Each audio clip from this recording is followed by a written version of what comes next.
A few months ago marked the end of Yennefer's journey in Gwent, and as many expected, her story was followed up by that of Triss.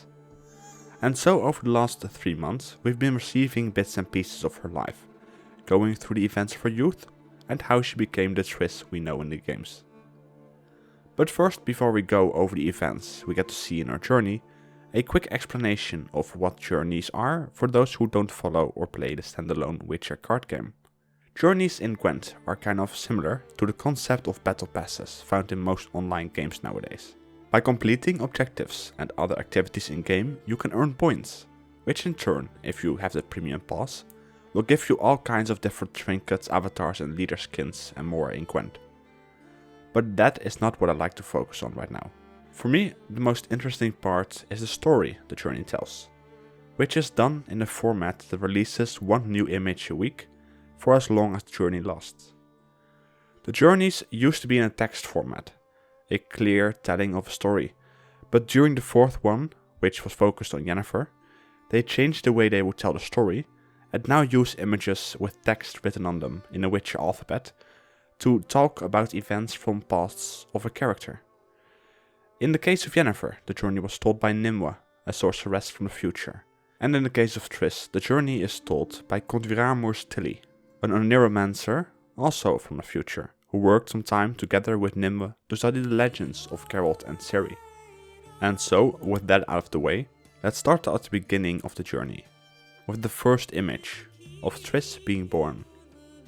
The text translates to year of birth, 1221, long-awaited child. We always knew that Triss was a very young sorceress, and with her birth date now known, this confirms it more and more, as her being born in 1221 means that she's about 51 during The Witcher 3, while for example Yennefer would be already 99 years old. We get a clear look at her parents, who seem to be very happy with their baby daughter, which paints a stark contrast to Yennefer's youth. The second image shows us a 5-year-old Triss, grossing out other children by holding a large frog. The text this time reads 1226, little redhead troublemaker. The interaction with the other children might indicate that while she may have been a bit different, that she still got along with some of the children in Maribor. She has also no physical deformities that we can see at least. The third image marks Triss' start at Aretuza, with the text tagged being 1233, arriving at Aretuza. Once again we can see her parents standing next to her, indicating that they probably still love her, even though she's going to a school for mages. And I kind of want to say a few things before we move on to the fourth image. In the books we get almost no information about her youth, except for one line where she says, "I am not a little frightened girl from a dark tower in Maribor anymore."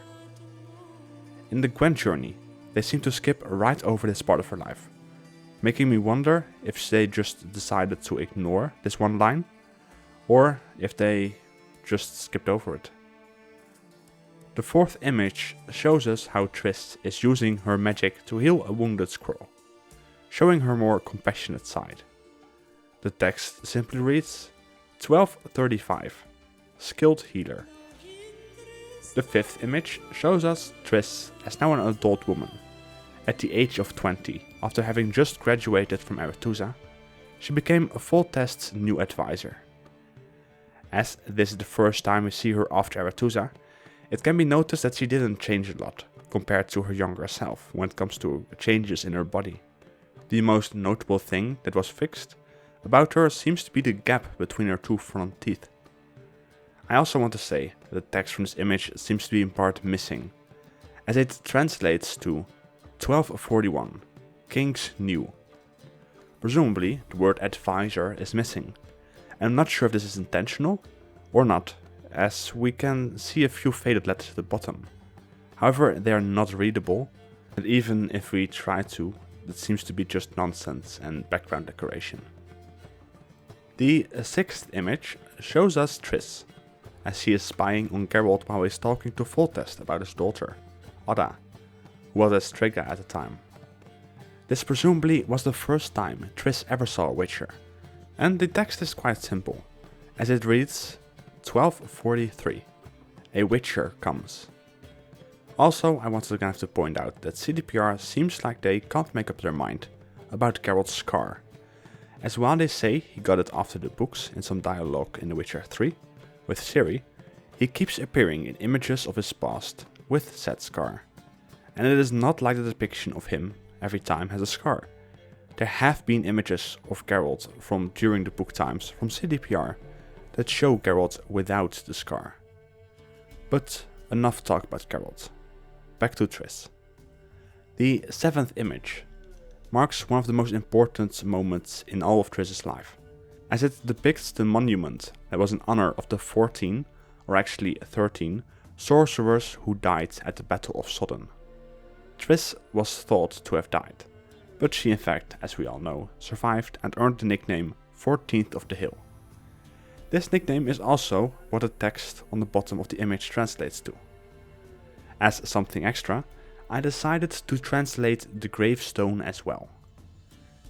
And the gravestone, as you might expect, lists the names of those who have fallen during the Battle of Sodden Hill. The names, in order, from top to bottom, are Gorozat, Axel Miguel Esparza, Atlan Kerk, Triss Marigold of Maribor, Vanille of Bruges, Dagobert of Vol, Lotbor Murivel, Lita Ned, known as Coral, and Joel Grethen of Cararas. We still don't have the names of the others who died at the battle, as these names were the only names that we were told about in the books. Image 8 shows us the events where Triss was at Kaer Morhen when Ciri was being trained. We can see her healing one of Ciri's wounds with the description 1266, Big Sister, which obviously references how Triss calls Ciri her little sister. Quite fitting with the upcoming Gwent update, Image 9 shows us the events right after the Tenant coup, where Triss, with the help of the Saya, took Geralt to Brokilon to be healed after he was beaten by Vilgefortz.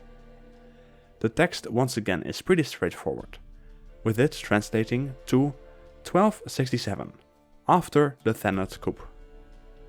The 10th image shows us Triss during the books, when she was going after Yennefer to find out where she had gone, after she had fled from the Lodge to find Ciri.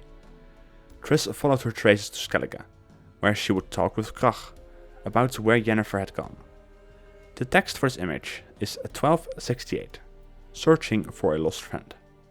Although at this point in time, Yennefer did not see Triss as a friend anymore, and she had sided with the Lodge. In the 11th image, we get to see Triss and Yennefer fighting during the pogrom in Rivia, after which Geralt and Yennefer will be transported to a special island in the mists on the lake near Rivia. During the image of Triss fighting, we can see the injury she has on her mouth. During the fight, Triss would try to summon Alzur's thunder, but due to her mouth injury, she mispronounced some parts, resulting in a new spell, known as Marigold's Hailstorm, which, due to the injury and the events at the time, would not be recreated ever again. The text reads 1268, Marigold the Fearless, as a reference to how she faced off against the angry mob trying to help Geralt. The final image shows us Geralt and Triss together, in the short moment before Kaer Morhen is attacked in The Witcher 1, with the recognizable looks of both Witcher 1 Triss and Witcher 1 Geralt. The text below the image translates to 1270, the new era begins to court. When looking at this journey, I have to say that I am surprised there is no image about the Lord of Sorceresses, seeing how it was something she was very heavily involved in throughout several books. As a side note, it could be possible, by the way, that Triss her parents might still be alive during The Witcher 3, for if they were about 25 during Triss her birth, they would be in their mid-70s, which, while it is very old in The Witcher, is not unheard of, especially when you consider their daughter's healing up capabilities. But what do you think about this information we've gotten from a new Triss journey? Who do you think they'll do next? And will they still keep the same format, seeing how we've run out of future mages they could use? Unless, of course, they want to use Nimbo's lover, the Kingfisher, to dream about the person. I've seen people talk about several options for journeys for next one, like Shani, Roach or Regis. The last one I kind of hope they do, as it could give us some great insights into the life of a vampire. But what do you think? Till the next video. Bye.